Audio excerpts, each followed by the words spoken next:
If a psychic had predicted that I was going to spend 80 or so hours stitching a tablecloth, I would have believed that I could spend 80 or so hours stitching a tablecloth. I'm just not sure that this is the tablecloth I would have pictured in my head.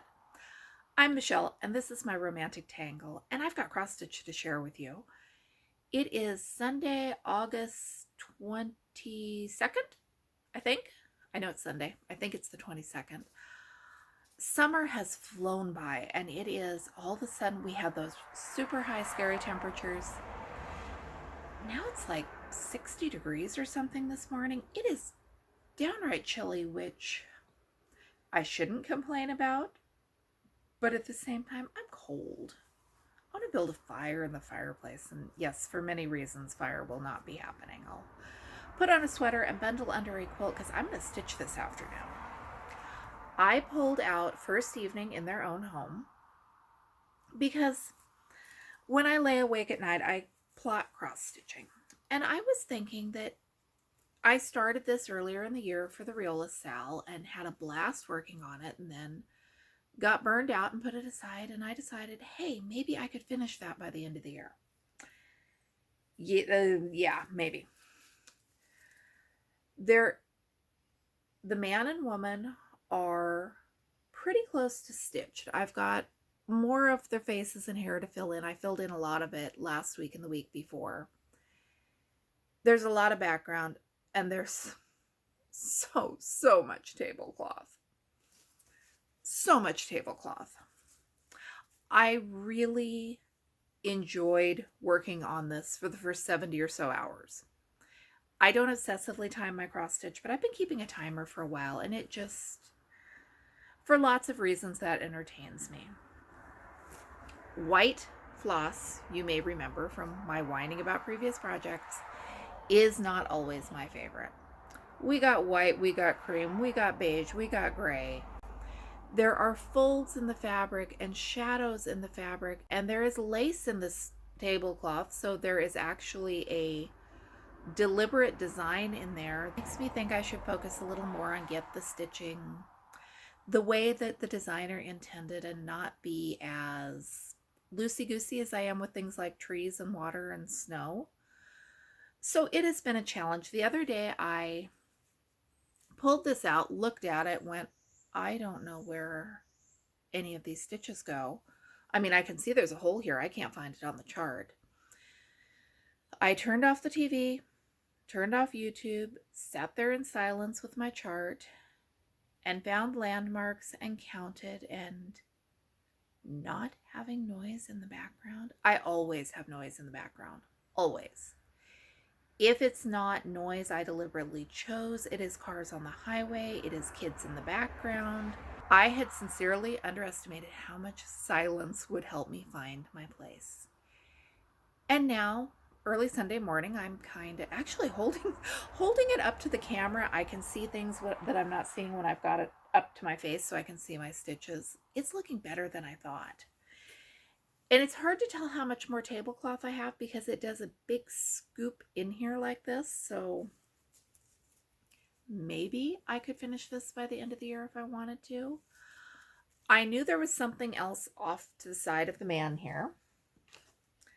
And I knew there was a bowl of flowers and a vase, and there's more stuff over there than I remembered there being. For the moment, I'm having fun. Maybe I'll finish it. Maybe I will put a dent in it before I get distracted and move on to something else. Either of those options is not a bad option. And while I was working on this, I got to thinking, late night, mind wandering. What if I just didn't finish the tablecloth? What if I just didn't finish the background up here? Because I'm never going to frame this. It's going to go in my under the bed box.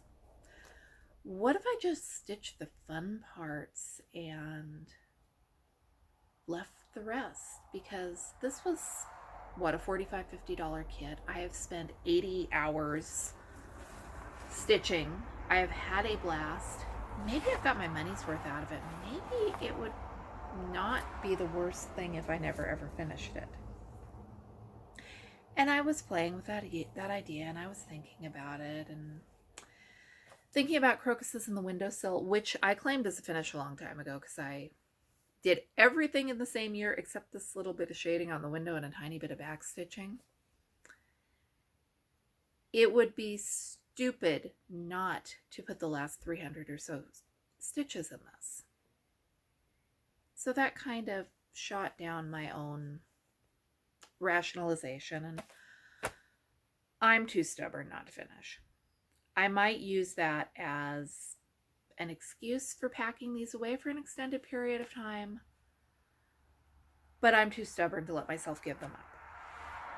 And while I was working on this, my daughter, completely unrelated and on her own, I don't think she's ever seen this project, sent me a link to a YouTube video. It is by Bernadette Banner, and it is about Edwardian photography and how they altered it. They did touch-ups to make those tiny, tiny wasp waists. And I think these two are Edwardian. She is a Fisher girl, which is kind of like a Gibson girl, but different artist. And we can't really see her waist in here because she's bent over a table. But it was fascinating. I knew that they repainted old photos. I knew that they did like eyeballs on postmortem photography. I didn't realize that they adjusted to get those perfect bust lines and those skinny waists and flawless complexion. And I thought it was absolutely fascinating. If you are intrigued, I will put the link in the description down below. My household, we just kind of follow rabbit trails online and learn all kinds of weird stuff we didn't know we wanted to learn. And now onto bacon. I finished stitching, well, mostly finished stitching the bacon. I still have a bunch of back stitching to do. I've got some more lettuce up here and then another slice of bread that doesn't sound all that fun. This could be an argument that you start with the boring part and work towards the exciting part, except I think I started with the fiddly part was my thought process there. This is more fun than I would have thought it would be. It's fiddly. It's got that sketchy looking sort of back stitching, which intimidates me, but I've discovered I am really enjoying the process with this one. Look at the tomatoes. Look at the seeds in the tomatoes. This is everything I love about Riola's kits. It is making me very happy. And I got distracted from it to work on my couple in their own home. And right now I'm kind of bouncing between the two because I can do that. It's my project and my schedule and all of that. I have not had as much time as in a perfect world I would like to have for stitching. This was quick and short, and I'm not entirely sure how to wrap it up. I'm going to go stitch on my tablecloth. And this is going to lead to a real tablecloth. I'm sure it will. Thanks for watching. I'm Michelle. This is my romantic tangle, and I'll be back with you with more videos soon.